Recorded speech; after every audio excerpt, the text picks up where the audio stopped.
Back with Muckle 8, Part 4. We're still on race and prejudice and discrimination.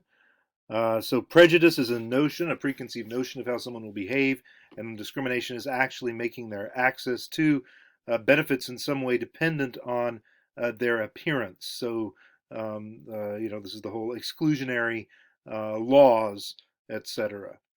Taken together, prejudice and discrimination, quote unquote, create race. Um, Differences, biological differences, are always in any society. I don't know if we did this in class, but I think we did, where you clasp your fingers and figure out which thumb is on top. This is a biological difference. This is some people think the right thumb should be on top. Other people think the left thumb should be on top. Um, you can't change it. It's how you're born, but it's not activated. So it's not. We're not saying that race is created ex nihilo here. There's always some kind of biological distinction that divides one person from another, just the same as there's always cultural distinctions or social distinctions, classes or ethnicities or whatever. Um, but what prejudice and discrimination do, especially discrimination, is activate that difference and weaponize it and use it to keep some people up and other people down. So, after long periods of official policies in support of that discrimination, people who share a similar appearance will all suffer similar problems of employment, health, education, living standards, etc., or benefit from decades of similar privileges and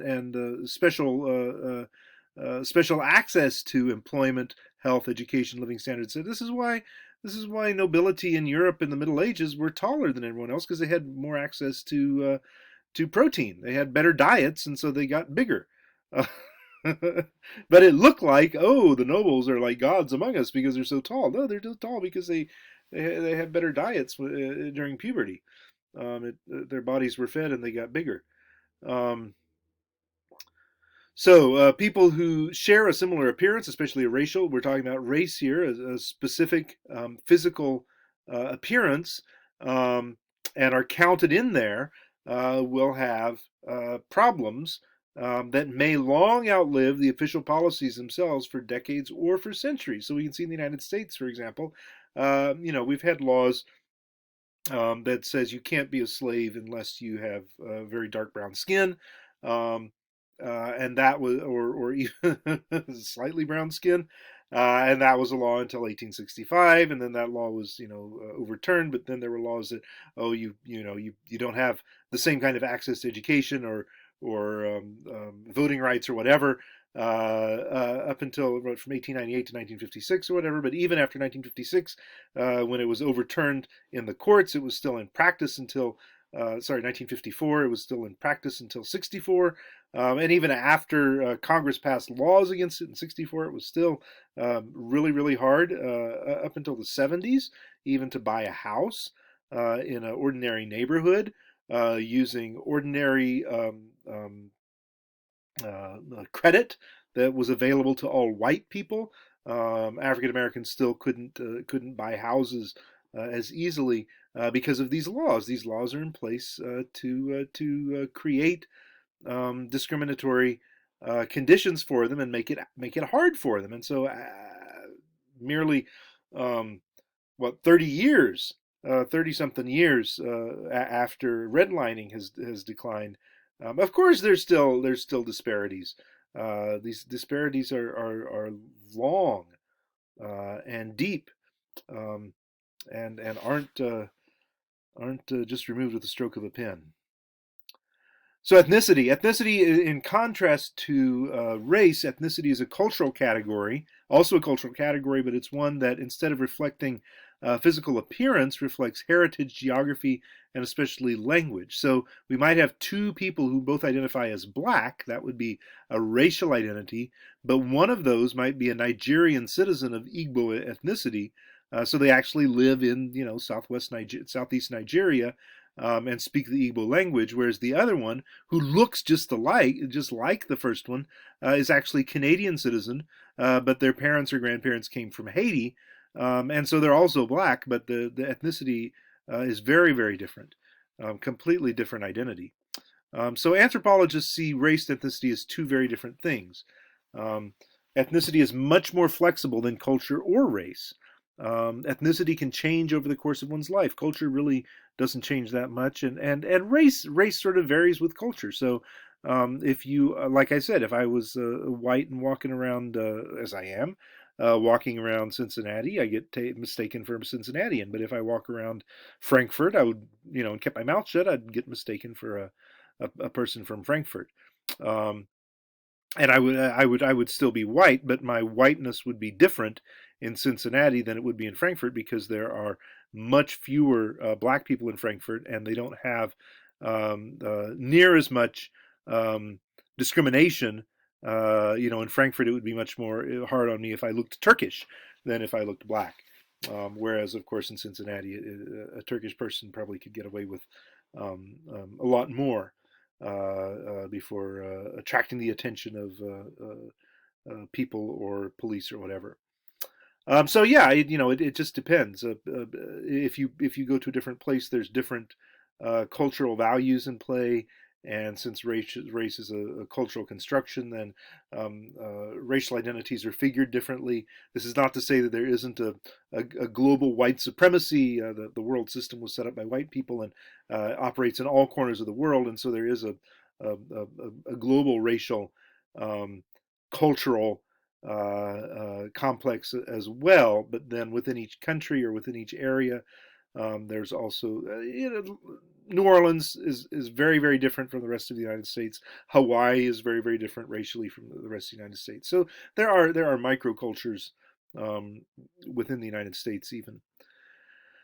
But ethnicity is much more flexible than that. Ethnicity can change over the course of a person's life. You can be of one ethnicity when you're younger and be in a different one when you get older. It's documented. Doesn't change that much, but it can. Ethnicity is contextual in ways that race and culture are not. Ethnicity is defined in comparison or contrast to other groups in certain circumstances. So, an Italian American here in Hamilton, Ohio, would not be seen as anything, perhaps wouldn't be seen as very exceptional.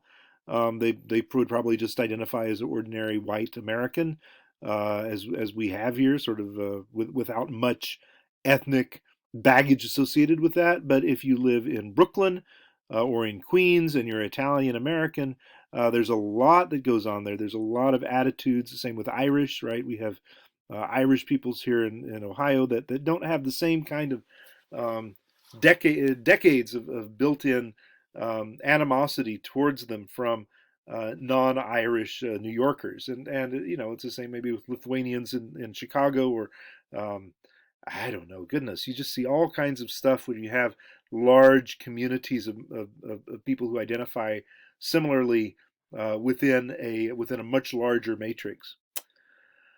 So it can switch. You can be re-identified depending on where you live. Ethnicity is a problem for the nation state, especially ethnostates. So we have two different kinds of states out there. There are the non-ethnostates, and then there's ethnostates. So countries that are named after ethnic groups. This would include Turkey, Germany, Deutschland, right, for the Deutsch people, Turkey for the Turkish people. Turkish is a language. Deutsch is a language. England, right, the English in England have privileged access. The French people, the people who speak French in France, have privileged access to French national identity. Same for Indians, the Hindi people, Hindi speakers practicing Hinduism, Russia, etc. The Rus, the Russian speakers, tend to have much worse issues with racism toward ethnic and racial minorities than do the countries that are named after a geographical region or a historical event, like Bolivia, named for Simon Bolivar, the United States, named for Amerigo Vespucci, the Americas, and the fact that there were 13 of them that united. Egypt, named, well, that's sort of like the Coptic Christianity, but the Copts got their Egypt is from Coptic, but it's a region. It's a geographical location. China, China is technically known as Egypt is actually known as Masr by Egyptians. China is known as Zhongguo, the Middle Kingdom, by citizens. South Africa is just a country of Africa that's down in the south. Ecuador is on the equator, etc.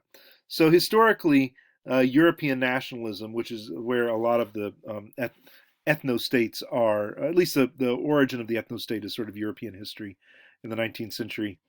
Um, European nationalism has tended toward an ethnic unity, trying to produce a nation that conforms to an ethnic norm. We are German because we all belong to the German ethnicity.